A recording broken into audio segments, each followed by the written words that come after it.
Digital marketing నేర్చుకుని AI tools వాడుతూ డబ్బులు సంపాదించాలనుకుంటున్నారా? ఈ నెంబర్కి కాల్ చేయండి.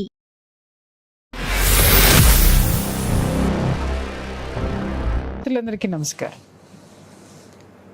నిత్యం మన జీవితంలో ఎదురయ్యేటటువంటి న్యాయపరమైనటువంటి సవాళ్ళని, వాటికి సంబంధించినటువంటి మనకు వచ్చేటటువంటి సందేహాలకి ఎన్నో ఇంటర్వ్యూల్లో ఎన్నో సలహాలని, ఎంతో నాలెడ్జ్ని మనకి ఇచ్చినటువంటి అడ్వకేట్ నాగేశ్వరరావు పూజారి గారు మన ముందున్నారు.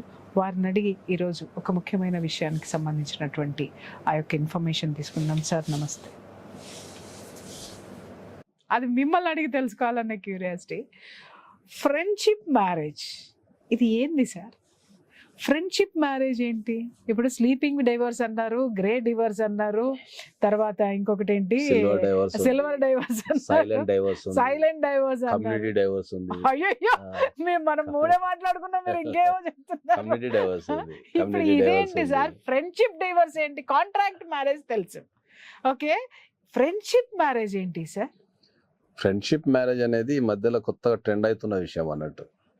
దీన్ని జపాన్లో బాగా పాపులర్. ఇది ఫ్రెండ్షిప్ మ్యారేజ్ అనేది జపాన్లో చాలా పాపులర్. ఇది జపాన్లో పాపులర్ అయితే మన ఇండియాలో వాళ్ళు ఎందుకు ఊళ్ళు ఊరుతున్నారు? వస్తుంది ఇక ఒక ట్రెండ్ ఎక్కడైనా స్టార్ట్ అయింది అనుకో, ట్రెండ్ ఎక్కడైనా స్టార్ట్ అయింది అనుకో, అది ప్రపంచవ్యాప్తంగా చుట్టేస్తుంది. కాబట్టి ఇక దాని కూడా వచ్చే అవకాశం ఉంది. చెప్పండి అసలు దాని గురించి ఏంటి? విపరీతమైన టాపిక్ నడుస్తుంది దాని మీద. టాపిక్ అంటే ఏం లేదు దాంట్లో. ఫ్రెండ్షిప్ మ్యారేజ్ అనే పదంలోనే ఉంది. ఇద్దరు ఫ్రెండ్స్ పెళ్లి చేసుకోవడాన్ని ఫ్రెండ్షిప్ మ్యారేజ్ అంటాం, అంతే. ఇంకా దాన్ని ఫ్రెండ్స్ పెళ్లి చేసుకుంటే ఫ్రెండ్షిప్ మ్యారేజ్ అంటారా? దీంట్లో ట్విస్ట్ ఏముంటది అంటే, ఇద్దరు ఫ్రెండ్స్ పెళ్లి చేసుకుంటారు, కానీ ఫిజికల్ కాంటాక్ట్ లో ఉండరు ఎప్పటికీ. అదే ఇద్దరు ఫ్రెండ్స్ పెళ్లి అంటాం కానీ ఫ్రెండ్షిప్ మ్యారేజ్ అని పెట్టక్కర్లేదు కదా. అందుకే చెప్తున్నా దాంట్లో ఎన్నో వేల లక్షల పెళ్లి అంటున్నా. అందుకనే ఏమంటున్నాం అంటే, ఫ్రెండ్షిప్ మ్యారేజ్ అంటే ఏంటంటే, ఇద్దరు ఫ్రెండ్స్ పెళ్లి చేసుకుంటారు. చిన్నప్పటి నుంచో కాలేజ్ ఫ్రెండ్స్, స్కూల్ ఫ్రెండ్స్, ఇద్దరు పెళ్లి చేసుకుంటారు కానీ ఎటువంటి ఫిజికల్ రిలేషన్షిప్ లో ఉండరు వాళ్ళు. వీళ్ళ జీవితం ఎలాగా? వాళ్ళు ఒక ఫిజికల్ రిలేషన్ తప్ప మిగతా అన్ని అట్నే గడుపుతుంటారు. ఎందుకు చేసుకుంటారు సార్? పెళ్లి ఎందుకు చేసుకుంటారు సార్? పెళ్లి ఎందుకు చేసుకుంటారు అంటే, పెళ్లి అనేది సమాజం ముందడికి వెళ్ళడానికి గానీ, ఒక వ్యక్తి సార్ వీళ్ళ సంసారం లేకుండా ముందుకెట్ట వెళ్తుంది? పెళ్లి అనేది సృష్టికి దీంట్లో రెండు ఉన్నాయి, అదే చెప్తున్నది. ఒకటి ఫ్రెండ్షిప్ మ్యారేజ్ లో ఏంటంటే, కంపల్సరీ ఇద్దరు ఫ్రెండ్స్ పెళ్లి చేసుకోవాలా, there is no physical contact ఉంటుంది ఇద్దరి మధ్యలో. పిల్లల్ని వేరే మెథడ్స్ ద్వారా పిల్లల్ని అంటారు వీళ్ళు, ఐవీఎఫ్ లు కానీ ఇంకా ఇతర మెథడ్స్ పిల్లల్ని అంటారు. అది ఫిజికల్ రిలేషన్ వల్ల పిల్లలు. ఇంకా ఈ కలియుగంలో ఎన్నెన్ని వినాల్సి వస్తుంది. లేదు, అది మంచి జపాన్ లో మంచి పాపులర్ మ్యారేజ్. అది ఏం పాపులర్ జపాన్ లో? వాళ్ళు ఇప్పుడు లవ్ మ్యారేజ్ అంటేనేమో ఇష్టాలు కలిస్తే చేసుకోవడం, జాగ్రత్త అయిన మీద. ఇది మనకి ఇండియాలో ఏముంటది, మనకు రెండు రకాల మ్యారేజ్లు ఉంటాయి మనకు. ఒకటి లవ్ మ్యారేజ్, ఒకటి అరేంజ్ మ్యారేజ్. లవ్ మ్యారేజ్ అంటేనేమో ఇద్దరు వ్యక్తులు ఇష్టపడి, ఒకరినొకరు ఇష్టపడి, వాళ్ళ అభిరుచిలో ఏదో చేసుకున్నదని ఇష్టపడి చేసుకుంటారు. సో అరేంజ్డ్ మ్యారేజ్ అంటేనేమో ఇద్దరు పెద్దలు కుదిర్చి అన్ని రకాల మంచి చెల్లు చూసి చేసేది. ఫ్రెండ్షిప్ మ్యారేజ్ అంటే ఏంది, ఇక్కడ ఇష్టం ఉండదు, మంచి అండర్స్టాండింగ్ ఉండాలి ఇద్దరి మధ్యలో. చిన్నప్పటి నుంచి అన్ని దాచుకోవడాలు, అబద్ధాలు ఆడాలు, ఇంప్రెస్ చేయటాలు ఏమి ఉండవు కదా ఫ్రెండ్షిప్ లో. సో అట్లాంటిది ఏదైతే ఫ్రెండ్షిప్ ఒక ఫ్రెండ్ ని మ్యారేజ్ చేసుకుంటే అట్లా జీవితాంతం కలకాలం మంచిగా ముచ్చట పెట్టుకుంటూ. అర్థం కాలేదు సార్, మళ్ళీ నాకు మైండ్ లో తొలుస్తుంది.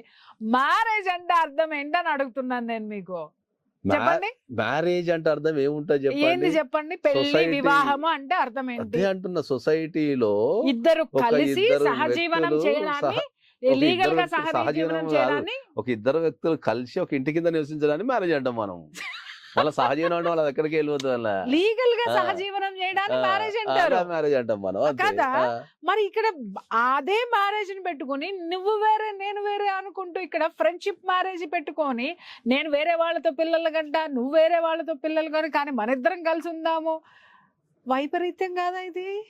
ట్రెండ్ అంతే. ఇంకా దాన్ని ఏమనలేము. What do you mean by trend అండి? అరే ఇప్పుడున్న ఆధునిక ప్రపంచంలో మ్యారేజ్ అనేది చాలా స్ట్రెస్ఫుల్. చాలా మంది మ్యారేజ్ చేసుకోవడానికి పెళ్లి చేసుకుంటారు, ఒక కుటుంబం ఏర్పరచుకుంటారు. మీరు ఆ మ్యారేజ్ నే స్ట్రెస్ చేశారు. ఈ జనాలు ఏమనాలి? జనాలు స్ట్రెస్ చేసుకుంటున్నారు, వాళ్ళకి అండర్స్టాండింగ్ లేక ఇండివిజువాలిటీ పెరిగి స్ట్రెస్ చేసుకుంటున్నారు దాన్ని. దాని నుంచి ఇప్పుడు ఒకప్పుడు మ్యారేజ్ అంటే ఏంది, త్యాగం. ఒకరి కోసం ఒకరు త్యాగం చేసుకొని, ఒకరి కోసం ఒకరు ఎదురు చూసి, ఒకరి కోసం ఒకరు బతకడం అనేది మ్యారేజ్ అనేది బ్యూటిఫుల్ ఉంటుండే. అట్లా ఇప్పుడు మ్యారేజ్ అనేది ఏముంటది, ఇప్పుడు ఇప్పుడు జీవిత విధానం మారిపోయింది, టెక్నాలజీ మారింది, జీవించే విధానం మారిపోయింది కాబట్టి దాని నుంచి స్ట్రెస్ వచ్చేసింది జనాలకు. ఫుడ్ హ్యాబిట్స్ మారినాయి, వర్కింగ్ కల్చర్ మారింది, అన్ని రకాలుగా మారినాయి కాబట్టి అది ఒక్క మ్యారేజ్ ఫెయిల్డ్ కావడానికి ఏ ఒక్క కారణాన్ని మనం చెప్పలేము.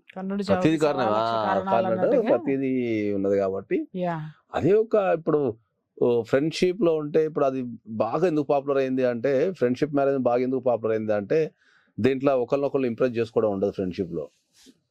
తర్వాత ఇంప్రెస్ ఏమి ఉండదు అంటే ఇప్పుడు కొత్త ఉండదు. అదే అంటున్నా, ఇంప్రెస్ అంటే ఏముంటది అంటే అక్కడ ఏమో డిఫరెంట్ లాజిక్ ఏంటి అనేది నాకు అర్థం. లాజిక్ అంటే అదే చెప్తున్నాం. ఇప్పుడు మనము ప్రపంచంలో మీరు ప్రతిదీ బ్లడ్ రిలేషన్షిప్ ఉంటది. ఒక బ్లడ్ రిలేషన్షిప్ లేకుండా హైయెస్ట్ వాల్యూ ఇచ్చేది ఫ్రెండ్షిపే. కరెక్టే అదేదా కరెక్టే మీరు అన్నట్టు బాండింగ్ అండర్స్టాండింగ్ బ్లడ్ రిలేషన్ కంటే కొన్ని సందర్భాల్లో కాదు, అన్ని సందర్భాల్లో కాదు. మీరు గుర్తుపెట్టుకోండి, ఎప్పుడైనా కూడా మీరు గుర్తుపెట్టుకోండి, లైఫ్ లో మనకి ఏ గొడవ వచ్చినా, ఏ పంచాయతీ అయినా, ఇంట్లో ఏ గొడవ వచ్చినా ఫ్యామిలీ మెంబర్స్ కంటే ఎక్కువ ఫస్ట్ ఫ్రెండ్స్ ని ఫ్రెండ్స్ ఎవరు కాంటాక్ట్ చేయండి అని మాట్లాడతారు తెలుసా. ఎగ్జాక్ట్లీ ఎందుకు అంటే అక్కడ దాపరికాలు ఉండవు, అక్కడ ఆ ఫ్రెండ్ ని మనం అట్లే యాక్సెప్ట్ చేస్తాము, అతనుకున్న హ్యాబిట్స్ కానీ లేకపోతే అవి కానీ ఇవి కానీ అట్లే యాక్సెప్ట్ చేస్తాం కాబట్టి ఆ ఫ్రెండ్షిప్ లో బ్యూటిఫుల్ ఉంది కాబట్టి దాన్నే మ్యారేజ్ కింద మలుచుకుంటే ఎట్లుంటుంది ఫ్రెండ్షిప్ మ్యారేజ్. కానీ ఇక్కడ నాకు ఒక డౌట్ వస్తుందని చెప్పండి, ఆ పెళ్లి అనేటటువంటిది అనగానే మళ్ళీ ఈ విధానం మారిపోదా? మారిపోతుందేమోననే వాళ్ళు ఫిజికల్ కాంటాక్ట్ వద్దు అంటున్నారు. దాంట్లో ఫిజికల్ కాంటాక్టే ఇప్పుడున్న అనంతాలన్నిటికీ కారణం అంటారా? మళ్ళా దానికి ఉన్న బ్యూటీ చెడిపోతుంది, ఆ ఫ్రెండ్షిప్ మ్యారేజ్ ఉన్న బ్యూటీ చెడిపోద్దనే దాన్ని వద్దని చెప్తున్నారు.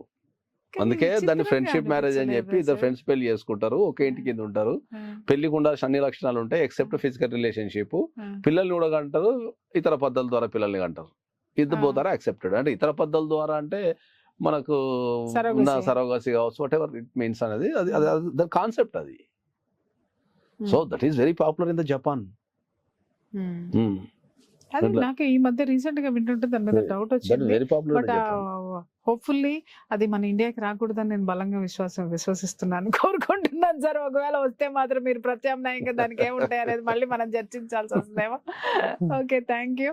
చూసారు కదా ఫ్రెండ్స్, యాక్చువల్గా వివాహం అనేటటువంటిది ఎలాంటి కొత్త పుంతలు తొక్కుతుంది, అర్థం పర్థం లేనటువంటి విషయాలు, సంబంధాలు, బంధాలు, ఇవన్నీ కూడా మనుషులు పట్టించుకోకుండా ఎవరికి వాళ్ళు బ్రతుకుతుంటే అసలు వివాహం అనేటటువంటి పదానికి అర్థం మారిపోతుంది. కానీ దాన్ని కాపాడాల్సినటువంటి బాధ్యత ఈ తరానిదే.